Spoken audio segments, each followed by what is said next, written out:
통계를 보니까 제주에서 가장 규모가 큰 대학교가 있는데 그 대학교의 학생 수가 14,000여 명 정도가 됐습니다. 상당히 많은 숫자죠. 자, 그렇다면 제주 소재 4개 대학교가 있는데 그 대학교들의 학생 수를 전부 합하면 아마 수만 명이 될 거다. 그런 통계가 나오겠죠. 아마 최소 한 4만 명까지 육박할 수도 있겠다 하는 겁니다. 자, 그런데 우리가 관심하는 것은 그 학생 수가 아니고 그 대학생들 안에 복음화율이 얼마나 되냐 하는 거죠. 복음화율이 얼마나 될까? 근데 이 선교단체에서 나온 통계를 보니까 복음화율이 1% 남짓하다는 겁니다. 처음에는 귀를 의심했습니다. 그런데 그것이 현실이었습니다. 아주 심각한 그런 문제죠. 나름 교회들에서는 다음 세대에 관심을 가지고 있고 또 학원 복음화에 힘쓰고 있는 선교단체들이 있긴 하지만은 아직도 갈 길이 너무 멀다. 이렇게 얘기할 수밖에 없습니다. 더구나 요즘 코로나19 이 상황으로 인해서 이 문제들은 더더욱 심각해지고 있습니다. 그래서 이런 질문을 하죠. 왜 대학교 내에서의 복음 전도가 이렇게 어려운가? 자, 첫 번째는 그 캠퍼스에 가득한 반종교적, 반기독교적 분위기 때문이라 하는 겁니다. 일단 대학을 가게 되면 부모의 간섭을 떠나서 학생들만의 세상에 도착하기 때문에 이제는 종교적인 틀에서 벗어나서 얽매이지 않고 마음껏 놀아도 된다는 이런 분위기가 팽배하다는 겁니다. 어떻게 저럴 수 있을까? 근데 우리 젊은 시절 한번 생각을 해보면 일면 이해가 가는 그런 구석들이 없지 않다 하는 겁니다. 하지만 거기서 한술 더 떠서 종교를 비판합니다. 종교는 주관적인 것이고 나의 가치관을 남에게 주입하는 것이기 때문에 객관적이고 학술적인 사람이 되기 위해서는 신앙을 배척해야 한다. 기존 종교의 가르침에 대해서 저항적이고 비우호적인 그런 분위기를 조성하고 있는 그런 모습이라는 겁니다. 그래서 캠퍼스 내에서 복음 전하기가 어렵다는 겁니다. 자, 두 번째 이유는 소위 명문대학의 명성 있는 교수들 중에 예수 그리스도를 경외하는 사람을 찾아보기가 상당히 어렵다 하는 겁니다. 자, 요즘은 학교 수업 중에 선생님이 그 예수님에 대해서 절대로 이야기를 할 수 없게 되어 있습니다. 그렇지만 예수님에 대한 이야기를 하지 않으면 예수님에 대한, 즉 기독교에 대한 비판도 하지 말아야 되는데, 그런데 기독교를 비판하는 것은 상당히 많다는 겁니다. 그래서 어떤 교수가 기독교를 비판할 때, 자, 그거보다 더 언짢은 일은 학생들이 환호하고 맞장구를 친다는 거죠. 정말로 속상한 것은 유대교에 대해서는 대놓고 비판하는 사람들이 거의 없습니다. 오히려 유대인들을 부러워하는 사람들이 많습니다. 또 이 천주교, 캐토릭에 대해서도 대놓고 비판하는 사람들이 그렇게 많지 않습니다. 하지만 복음주의 기독교에 대해서는 이건 완전히 우리끼리 얘기입니다만은 동네북이 됐습니다. 복음주의 기독교를 믿는 사람은 마치 배타적인 사람이고 독선적인 사람이고 시대에 뒤진 사람인 양 취급을 합니다. 더구나 요즘 코로나 사태 이후에는 혹시 이단 사이비가 아닌가 하는 이런 의심을 하는 그런 경향이 아주 농후하다는 겁니다. 소위 지성인들 세상에 예수 그리스도를 경외하는 사람을 찾아보기 힘들다 하는 이 사실은 어제 오늘 일이 아닌 거죠. 자, 그런 상황, 그런 분위기 가운데 학생들이 그 많은 사람들 앞에서, 친구들 앞에서 나는 예수님을 믿는 사람이다라고 제대로 드러내놓고 이야기를 할 수 있겠느냐 하는 거죠. 그렇지만 이러한 모든 실망적이고 낙심적인 상황 가운데도 바라기는 믿음을 잃지 않고 오히려 영적으로 강하고 담대하게 일어설 것을 기대하며 기도해야 할 줄로 믿습니다. 그래서 그 다음 세대들이 주일이면 가족들과 교회 가는 것이 어쩔 수 없이 따라가는 식의 교회 출석이 아닌 스스로 교회를 찾아가서 예배드리는 사람들로 양육되기를 바라는 것입니다. 그래서 저들이 육지에 나가 있는 동안이나 혹은 군입대나 해외 유학 중이든 어디를 가든 주일이 되면 스스로 예배당을 찾아가서 예배를 드릴 수 있는 그러한 자녀들로 세워지기를 기대하며 기도하는 겁니다. 이런 통계가 있습니다. 주일학교를 다니다가 점점 머리가 커지면서 세상으로 나갑니다. 그런데 그들이 다시 교회로 돌아올, 즉 성년이 돼서 다시 교회로 돌아올 퍼센테이지가 얼마나 될까? 60% 이상이라는 겁니다. 자, 이것은 무엇을 말해주고 있습니까? 어떻게든 아이들 어릴 때에 그들을 전도해야 된다는 거죠. 일단 교회로 발을 디딜 수 있도록 그러한 기회를 제공해야 한다는 겁니다. 자, 오늘 교사 세우기 주일을 맞고 있습니다만은 이러한 일들을 지금 일선에서 감당하고 있는 우리 주교사들을 위해서, 그래서 우리가 기대감을 가지고 저들을 위해서 기도하고 격려하고 축복을 할 수 있어야 하는 겁니다. 자, 어느 젊은이가 프랑스 유학을 가기 위해서 이제 파리에 갔었던 일이 있었답니다. 마침 파리에 가서 주일을 맞았습니다. 교회를 가려는데 찾을 길이 없는 겁니다. 그러겠죠? 생전 처음 간 파리에서 교회를 찾을 수가 있겠습니까? 그래서 이 젊은이가 국리 끝에 파리에 있는 한국 대사관에 찾아갔답니다. 한인 교회가 여기 어디 있습니까? 대사관에서 알려줬습니다. 그래서 거길 찾아가서 주일 예배를 드렸다 하는 그런 이야기를 들은 적이 있습니다. 자, 그런 정성과 그런 믿음, 사실 흔치 않은 일이죠. 이번 주 한 주는 그냥 넘기자, 어쩔 수 없는 상황 아니냐, 충분히 이럴 수 있습니다만은 그 젊은이는 주일을 그렇게 지켰다는 겁니다. 무엇입니까? 어렸을 적에 가지는 믿음이 그렇게 소중하다는 거죠. 사실 우리 모두가 교회 중심의 신앙생활을 하고 있습니다만은 교회를 위하는 법을 익혀야 한다는 겁니다. 교회를 위하는 법, 이게 무슨 말인가? 세상에 교회들 많이 있지만은 다 똑같지가 않습니다. 완벽한 교회는 세상에 없습니다. 이것이 맞으면 저것이 틀리고요, 저것이 맞으면 이것이 다 틀립니다. 사람들이 모이다 보니까 한 개인의 모든 필요를 채워줄 수 있는 교회는 세상에 존재하지 않는다라는 말씀입니다. 그럼에도 불구하고 하나님의 교회는 하나님의 교회입니다. 교회는 하나님의 교회요, 예수 그리스도의 신부요, 예수 그리스도의 몸입니다. 그렇기 때문에 지금 우리가 출석하는 교회에서 최선을 다하는 법, 최선을 다해서 교회를 위하는 법을 익혀야 한다 하는 거죠. 19세기 분인데요, 영국의 찰스 스펄전이라는 목사님이 계셨습니다. 자, 이분의 설교는 얼마나 유명한지 오늘날도 그분의 설교에 관한 모든 목회자들이 존경에 마지 않는 그런 분입니다. 한 번은 어느 교회 초청을 받아서 설교를 하러 가시게 됐는데 설교를 다 마쳤습니다. 예배를 다 마쳤습니다. 그리고 강단을 이렇게 내려오시는데 어느 청년 하나가 다가오더니 상담을 하고 싶다 하는 겁니다. 그래서 그 청년을 데리고 그 교회 목사님 서재로 들어갔습니다. 했더니 이 청년이 이렇게 얘기를 합니다. 내가 지금 출석하는 교회가 마음에 들지 않아서 교회를 옮기려 하는데 목사님은 발이 넓으시니 많은 교회들을 알고 계실 거 아닙니까? 제게 훌륭한 교회를 하나 소개해 주십시오. 그때 그 목사님이 그 젊은이를 한참 들여다보고 뜸을 들이시다가 드디어 말씀을 시작합니다. 여보게, 그런 교회가 있으면 내게 소개해 주게.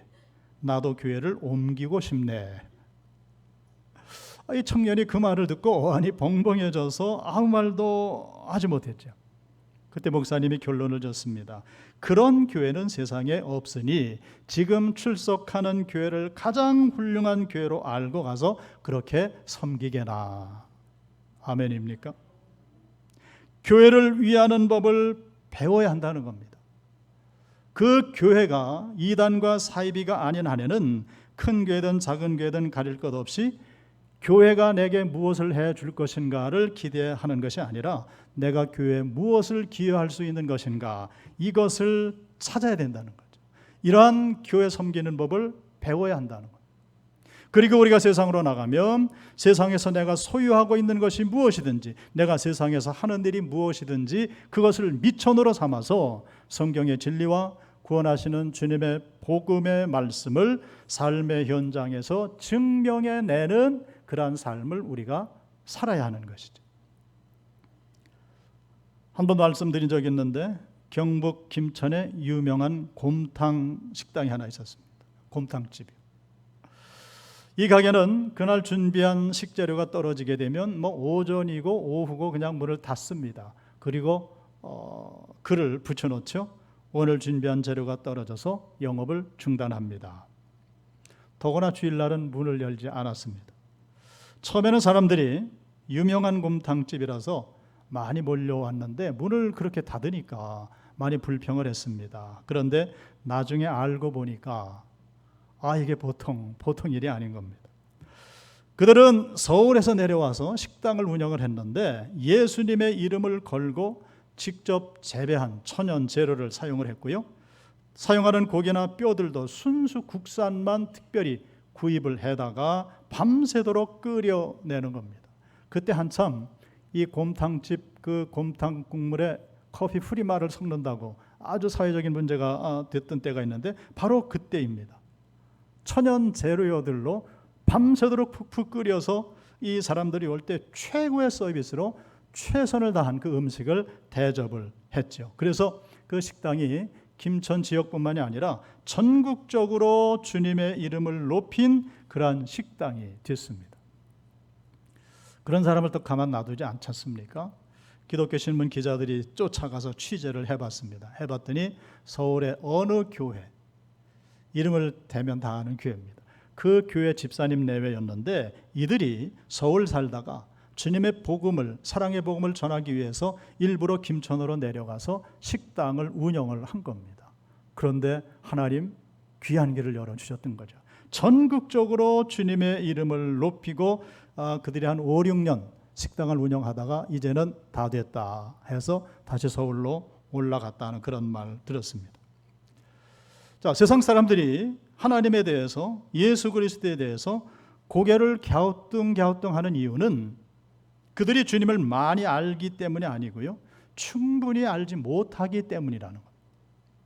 그런 와중에 예수 믿는 사람들의 정직하지 못하고 정의롭지 못한 행태들을 그들이 목격하게 됨으로 말미암아서 그들로 하여금 성경을 의심하게 만들고 예수님을 의심하게 만드는 그러한 일로 만들어버리게 됐다. 예컨대 대다수의 사람들은 신이 죽었다는 말을 처음 사용한 사람이 철학자 니체라고 생각을 합니다. 하지만 이 신이 죽었다, 즉 하나님이 죽었다라는 말을 처음 사용한 사람은 이 철학자 니체가 아니고 종교개혁자 마틴 루터의 아내 카타리나였습니다. 하루는 남편 마틴 루터가 종교개혁 운동 중에 너무나도 힘들고 낙심해서 다운돼서 누워 있을 때에 이 아내 카타리나가 검은 상복을 입고 남편 앞에 떡 나타난 겁니다. 그랬더니 남편이 깜짝 놀라서 일어나서 묻습니다. 어디 장녀가 났어? 카타리나가 대답을 합니다. 내 믿음의 남편 마틴 루터가 이렇게 낙심하는 것을 보니까 하나님이 돌아가신 모양입니다. 이 말이 하나님이 죽었다라는 말의 시조가 됐다는 거죠. 하지만 아내 그 말을 들은 마틴 루터는 다시금 신앙의 용기를 내서 종교개혁을 성공을 합니다. 그래서 그는 하나님이 돌아가신 것이 아니고 살아계시다는 것을 증명해낸 그런 사람이 됐다는 거죠. 자, 그러니까 애초에 하나님이 죽었다라는 말을 사용한 사람은 오히려 그 믿음이 새롭게 다시 일어나 승리를 거두었는데, 섣부르게 그 말을 주워들은 사람들은 정말로 하나님이 죽었다라고 생각하고 그 영혼이 멸망의 구렁텅이 가운데 빠져버리는 그러한 모습을 우리가 이 철학 사조를 통해서 또 볼 수가 있는 겁니다. 그렇죠?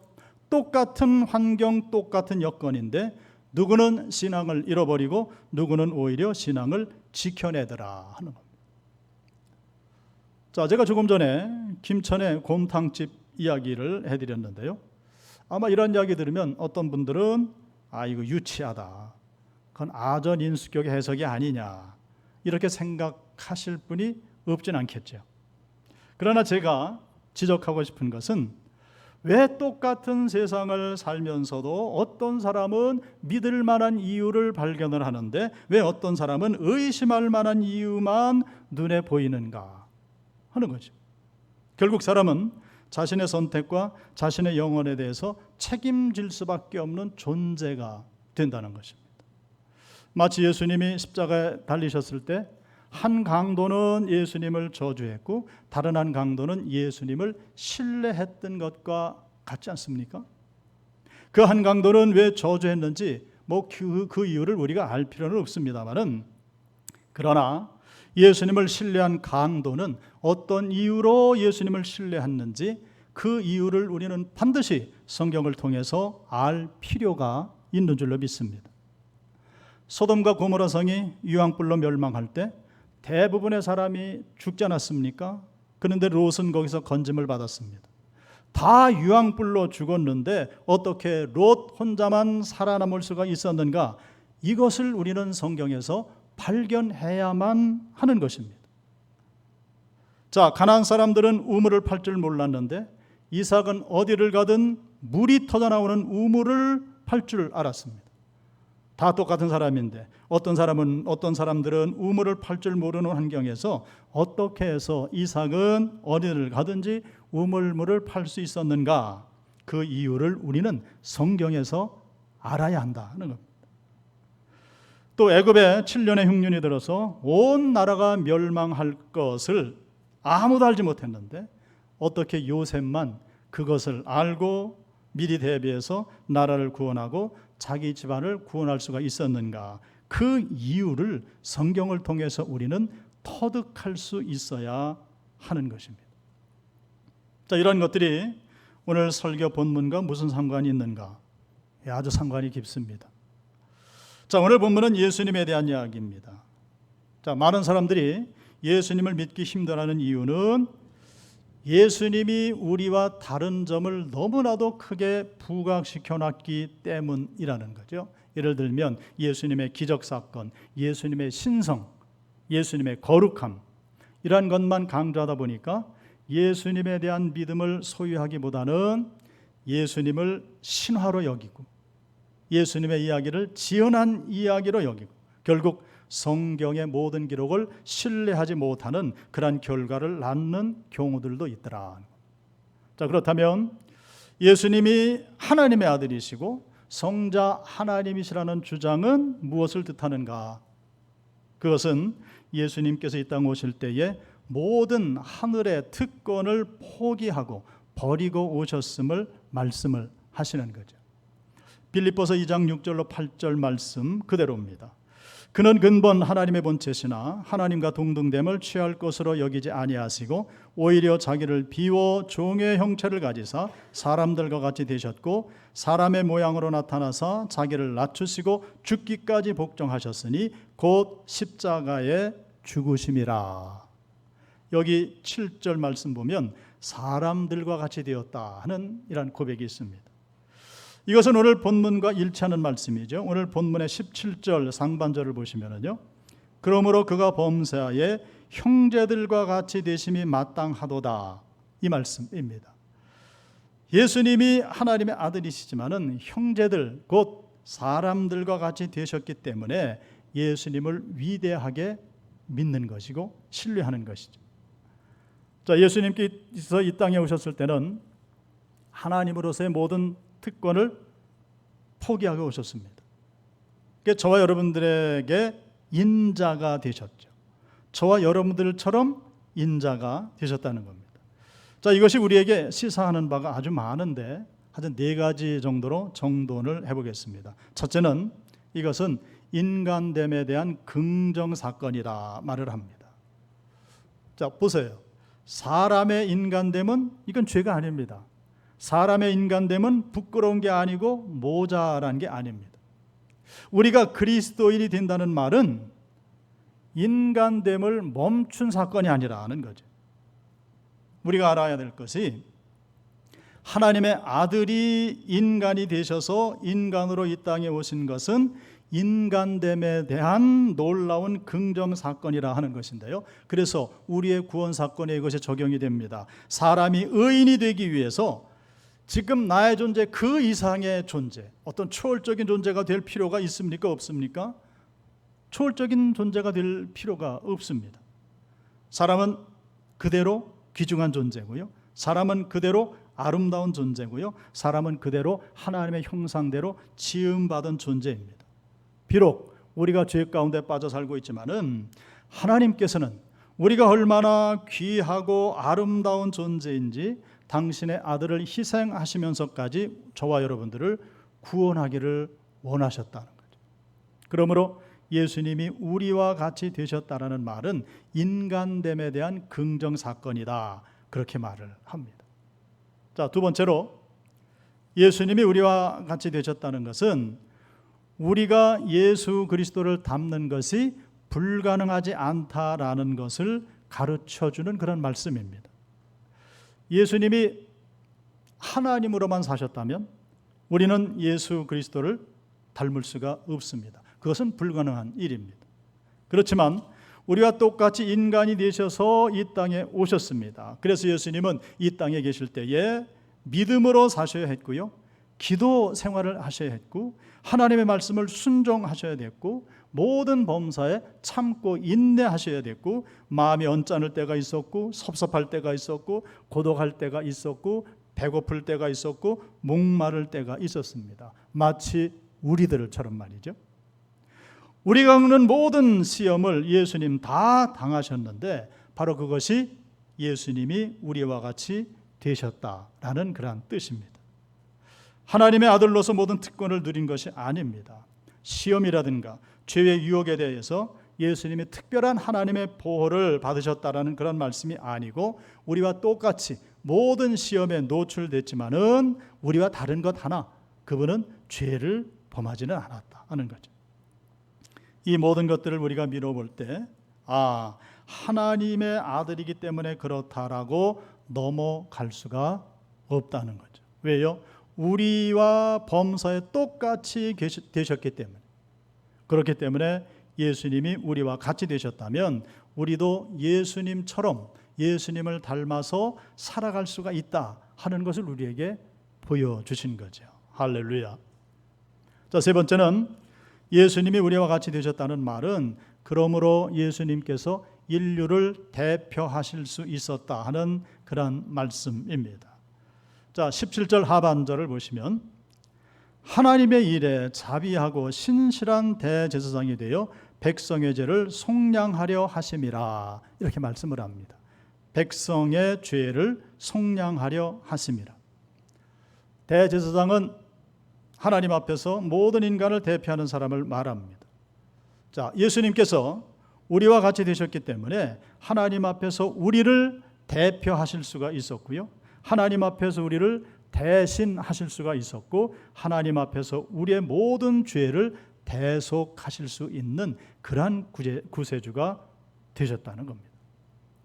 마지막 네 번째는 예수님 우리와 같이 되셨다는 말은 우리를 능히 도우실 수 있는 분이 되셨다는 겁니다. 자, 본문 18절입니다. 그가 시험을 받아 고난을 당하였은즉 시험 받는 자들을 능히 도우실 수 있느니라. 아멘. 능히 도우실 수 있느니라.